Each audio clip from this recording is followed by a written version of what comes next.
In this last strategy video, we're going to touch on the importance of consistency. Consistency is vitally important, as it prevents levels of discomfort by allowing individuals to know what to expect. Consistency in our programming, and even consistency in expectations amongst staff and volunteers, can be important as well. Many individuals with disabilities, and many individuals without disabilities, have difficulty code switching, meaning understanding and following expectations in one environment or with one person, but then struggling to adapt and adjust to expectations when switching over to another environment or with another person. Keeping these expectations, and the people who set them, consistent can be very impactful for individuals with disabilities. Consistency is very important, especially during times of escalation. Now, escalations can be prevented through structure, routine, communication, and all the other proactive strategies that we've discussed. As we've mentioned before, however, things happen, and once escalations begin to arise, there are a couple things to note. First, when an individual's affect ramps up, ours needs to wind down. Now that's counterintuitive and tough to do when you're actually in the situation, but when an individual's affect starts to ramp up, ours needs to wind down, and that's for two reasons. First of all, it gives the individual a very clear, very visual example of where they need to be. If my body remains calm and my voice remains calm, then that shows the individual that that's where they need to eventually get to as well. Secondly, as my affect winds down, so does my voice, and I start to talk a little bit quieter, and you have to stop what you're doing to strain a little bit and hear me. And that helps affects wind down as well. Once we have our affect in place, we need to ask the individual what he or she wants or how we can help them. Sometimes people are able to verbalize this right away, and that cuts down all the other steps. Let's figure out what the need is and see if we can meet it. It's obviously way easier and much more preferred to simply remove the aversive stimuli in question. Oftentimes, this can't be verbalized right away, however, and that's when we need to move into using choices. We talked about how important choices can be for individuals with disabilities and how it adds a level of independence and self-determination. It allows the individual to feel like they're in control of what's going on, and that's great. So we need to provide 2 or 3 acceptable choices for them at this time. These choices could be, do you want to leave and go get a drink? Do you want to go take a lap around the building?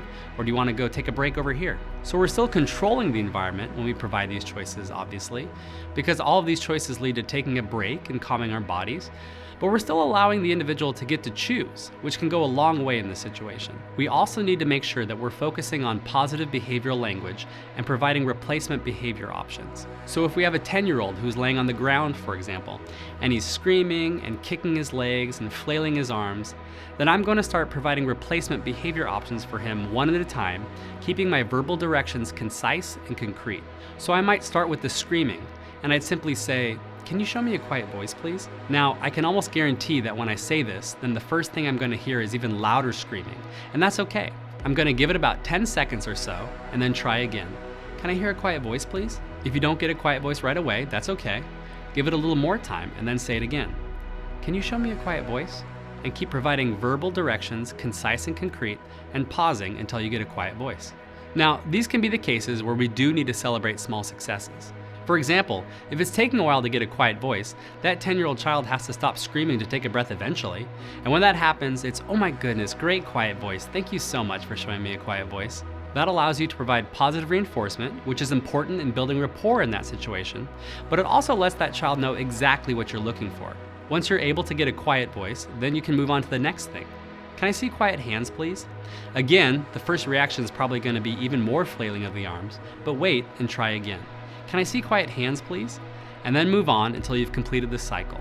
Sometimes these cycles can last a while, but you continue to be patient and provide concise and concrete directions with your calm demeanor. When we say concise and concrete, we mean both verbally and visually. So if you have more than one person there to help, one person can be providing the visual examples of how they need to sit or calm hands and feet, and another person providing verbal directions. In these cases, there should still be only one person in charge of providing the verbal directions, both for the sake of consistency and also because more than one person can be overly stimulating. If you get to a point where replacement behaviors absolutely aren't clicking, you can revert to replacement activities instead. So if you tried and tried and tried and tried to get hands at your side and it just doesn't work no matter your patience, then you can try asking the individual to maybe point to their head. "Hey, where's your head? Nice. Can you point to your nose now? Very good." This can be another good way to achieve the replacement behavior, provide positive reinforcement, and build off the momentum of compliance gained. Consistency is important, especially during times of escalation. If we provide consistency throughout our ministries and focus on our proactive strategies, however, then these times are few and far between. Consistency and anticipation provides us with the opportunity to minister to everyone and create a safe and welcoming environment for all.